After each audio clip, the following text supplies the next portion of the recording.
Picture this. You're on a luxury cruise ship, surrounded by thousands of people, but you've never felt more alone in your life. The lights are flickering in the hallway. Strange sounds are coming from the walls, and you're starting to realize that some passengers on the ship checked in but never checked out. These 3 cruise ship stories will make your skin crawl and have you sleeping with the lights on tonight.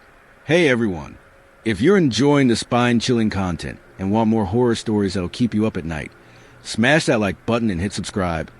It really helps the channel grow. And hey, drop a comment below telling me where you're watching from and what time it is for you right now. I absolutely love connecting with viewers from all around the world. Whether you're watching this at midnight in Tokyo, during your lunch break in London, or hiding under your covers in Los Angeles. Now, buckle up because I'm about to share 3 absolutely disturbing cruise ship horror stories that will make you think twice about booking that next ocean getaway. And the best part? These could happen to anyone, even someone just like you. Cameron had been looking forward to this cruise for months. 7 days in the Caribbean, all-you-can-eat buffets, and finally, some peace and quiet away from his stressful job. What he didn't expect was to become the star of the ship's most terrifying mystery. It started on night 3. Cameron, being the food enthusiast he was, decided to check out the legendary Midnight Buffet. Now, if you've ever been on a cruise, you know the Midnight Buffet is basically heaven. Mountains of food, fancy ice sculptures, and usually Cameron thought no crowds. But as he wandered through the dimly lit dining hall at 12:47 a.m., something felt off. The usual cheerful cruise ship music was playing, but it sounded distorted, like someone was playing it through water. And the food? Well, let's just say the shrimp cocktail was moving in ways that defied both physics and food safety regulations. Cameron chuckled nervously. Maybe he'd had one too many pina coladas. But then he noticed the other passengers at the buffet. They were all facing away from him, perfectly still, plates in hand but not eating. Their formal dinner clothes looked oddly vintage, like something from the 1920s. "Excuse me," Cameron called out, his voice cracking slightly. "Is the buffet still open?" Every single person turned around in perfect unison. Their faces were pale, eyes completely black, and they all had the same unnaturally wide smile. In perfect harmony, they said, "The buffet never closes, Cameron."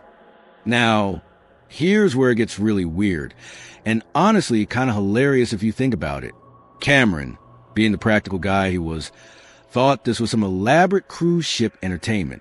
You know how these ships love their themed nights and murder mystery dinners. So Cameron played along. "Oh, cool.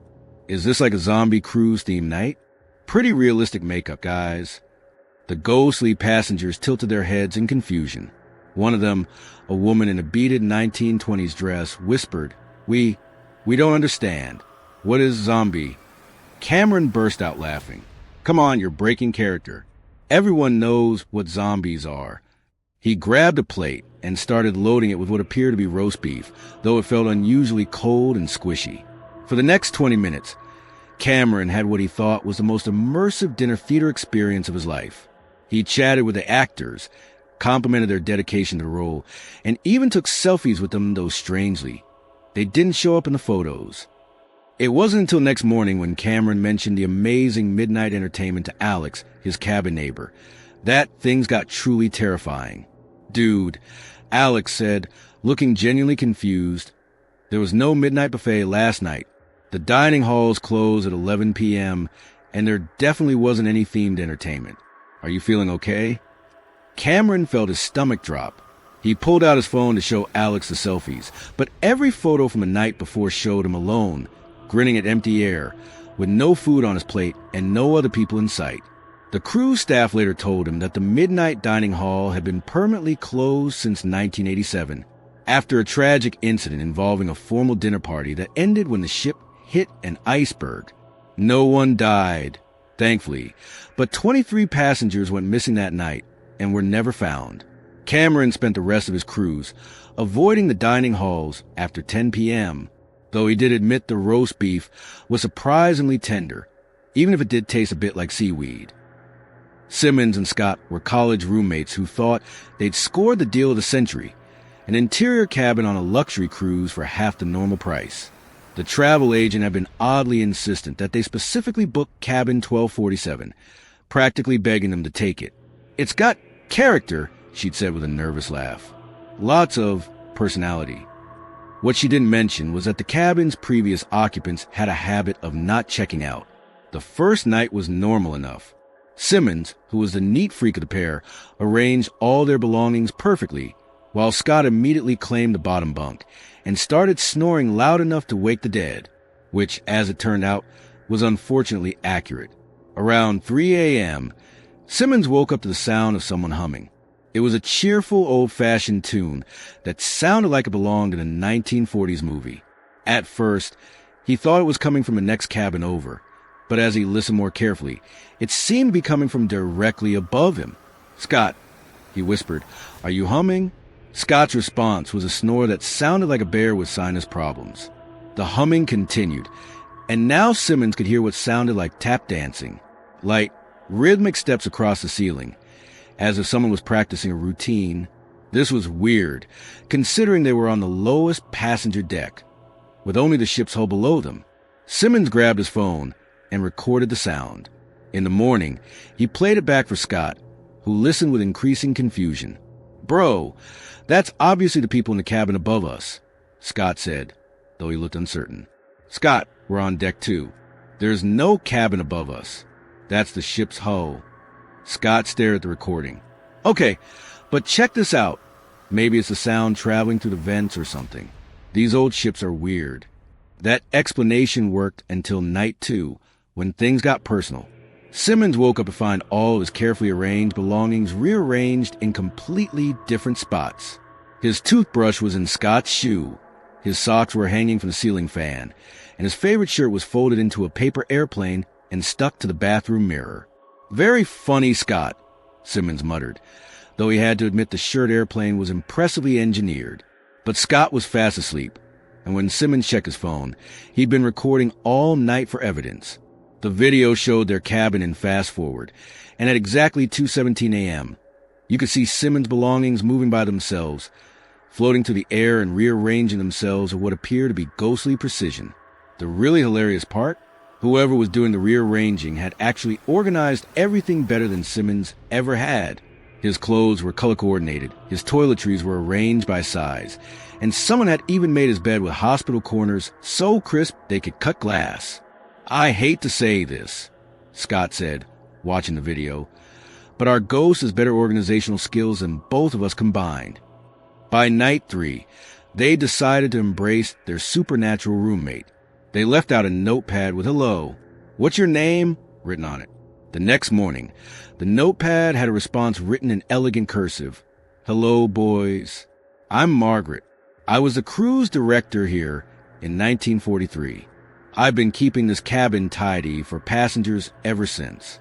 You're both lovely, but Scott, dear, please do something about that snoring. Even the dead need their rest." The note was signed with a little heart and a P.S. "Simmons, I borrowed your hair gel. Hope you don't mind." For the rest of the cruise, Margaret became their unofficial cruise companion. She'd leave them restaurant recommendations, written in that same elegant cursive, organized their daily schedules, and even folded their laundry better than any hotel service. The only downside? Margaret was apparently a very traditional 1940s lady who strongly disapproved of Scott's habit of leaving his dirty socks everywhere. Every morning, they'd wake up to find Scott's socks had been washed, dried, and arranged in perfect pairs, along with increasingly passive-aggressive notes about proper hygiene for young gentlemen. By the end of the cruise, Scott had developed the cleanest habits of his life, purely out of fear of disappointing a ghost from the 1940s. They tried to book the same cabin for their next cruise, but the travel agent informed them that cabin 1247 had been permanently removed from booking after multiple reports of supernatural housekeeping services. Natalie and Nicole were sisters who couldn't have been more different. Natalie was a cautious one who read all the safety instructions and always packed extra sunscreen. Nicole was the adventurous type who would cannonball into any body of water without checking the depth first. Their cruise ship had 13 different pools, but Nicole was obsessed with the one on deck 15, an adults-only infinity pool that seemed to blend perfectly with the ocean horizon. It was absolutely gorgeous during the day, but something about it felt different at night. Come on, Nat. Nicole called out on their second evening. Night swimming is the best. The water's still warm, and look at those stars. Natalie, ever the responsible sister, checked her watch. Nicole, it's 11 p.m. I don't think the pool is officially open this late. That's what makes it exciting. Besides, what's the worst that could happen? Famous last words. As it turned out, the pool area was completely deserted, lit only by underwater lights that cast an eerie blue glow across the water. Nicole, true to form, immediately ran and jumped with a splash that probably woke up half the ship. Oh my God, Nat, this is amazing. The water feels like silk. Natalie cautiously dipped her toe in and had to admit it felt incredible. Against her better judgment, she slipped into the pool beside her sister. For about 10 minutes, everything was perfect. They floated on their backs, looking up at the stars and talking about life. But then Nicole noticed something odd. Nat, check this out. Watch what happens when I splash. She made a small splash with her hand, and instead of the water rippling normally, it seemed to create patterns, actual images in the water that lasted way longer than physics should allow. That's weird, Natalie said, but she tried it too. Her splash created what looked like a perfect image of a woman in a vintage swimming costume, diving gracefully into the water. Okay, that's definitely not normal, Natalie said, but she had to admit it was pretty cool. Nicole, being Nicole, immediately started experimenting. Maybe it's some kind of high-tech pool feature. Like, maybe they have projectors or something. She started making bigger splashes, and the images became more detailed. Soon, the entire pool surface was displaying what looked like a movie. Scenes of people swimming, diving, and playing what appeared to be the exact same pool, but the people were dressed in clothing from different decades. This is incredible. Nicole laughed. It's like a water-based time machine. But Natalie noticed something disturbing.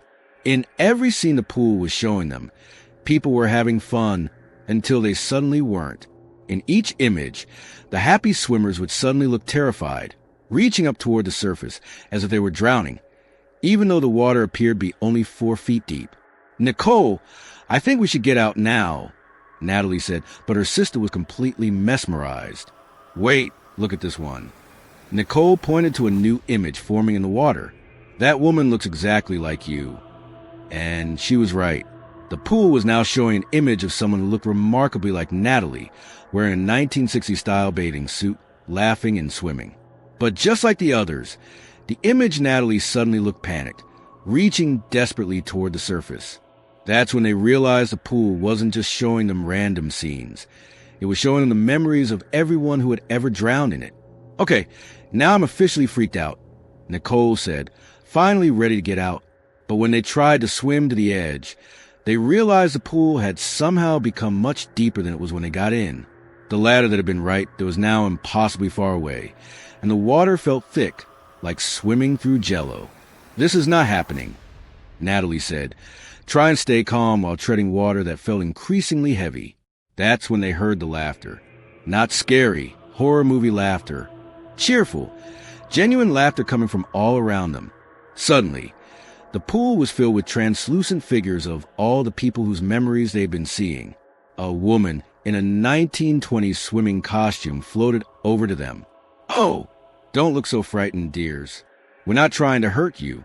A man in 1950s swim, trunks chime in. We just get so lonely. No one ever wants to swim with us anymore. Wait, Nicole said, are you all dead? Well, yes, said a teenager in 1980 swim gear. But we're not bitter about it. This pool has the most wonderful memories. We just wanted to share them with you. But why can't we get out? Natalie asked, trying not to panic. An elderly woman in a vintage one-piece giggled. Oh, that? We're sorry about that. We just get so excited when living people actually want to play with us. We'll let you go. But could you stay just a little longer? It's been so quiet lately. For the next hour, Natalie and Nicole had the most surreal pool party of their lives. The ghostly swimmers taught them vintage diving techniques, played elaborate games of water tag, and shared stories about cruises from decades past. The spirits were actually delightful company, funny kind, and surprisingly good at water volleyball. The only slightly terrifying part was when they all sang old cruise ship songs in perfect harmony while floating in formation. "You know," Nicole whispered to her sister as they played a game that seemed to be a cross between water polo and charades, "this is either the best or worst vacation experience ever. Why not both?" Natalie replied, laughing as a ghost in the 1970s demonstrated a swimming stroke that defied all known laws of physics. When the spirits finally let them go, around 3 a.m., they made Natalie and Nicole promise to come back the next night. They also gave them a gift, the ability to see the pool's memories whenever they wanted, just by making the right kind of splash. The sisters spent the rest of their cruise sneaking out to the pool every night, hosted what they privately called the world's most exclusive pool parties. By the end of the week, they'd learned more about cruise ship history than most maritime museums could teach. The only problem came when they tried to tell other passengers about their new friends. Apparently, talking about your nightly ghost pool parties makes people think you've had too much sun and not enough water. When they got home, they tried to find information about the pool and discovered that Deck 15's infinity pool had been the site of 17 unexplained drownings over the past century, all people who were excellent swimmers who mysteriously drowned in 4 feet of water. But here's the thing that still makes them laugh. Every single drowning victim had been found with a huge smile on their face, and witnesses reported hearing laughter and splashing from the pool long after the bodies were removed. "I guess," Nicole said when they read the reports, "some parties are just too good to leave." And there you have it. 3 cruise ship horror stories that prove sometimes the scariest things at sea are also the most unexpectedly entertaining. If these stories gave you chills, thrills, or just made you laugh at the absurdity of it all, make sure to absolutely demolish that like button. And I mean really show it who's boss. Hit that subscribe button too. Because trust me, I've got plenty more stories that'll make you question every vacation decision you've ever made. And here's the fun part. I want to hear from you. Drop a comment below and tell me, have you ever had any weird experiences on a cruise ship? Ever felt like you weren't alone in your cabin? Or maybe you've had your own midnight buffet mystery. Share your stories. The weirder, the better. Also, let me know which of these 3 stories freaked you out the most.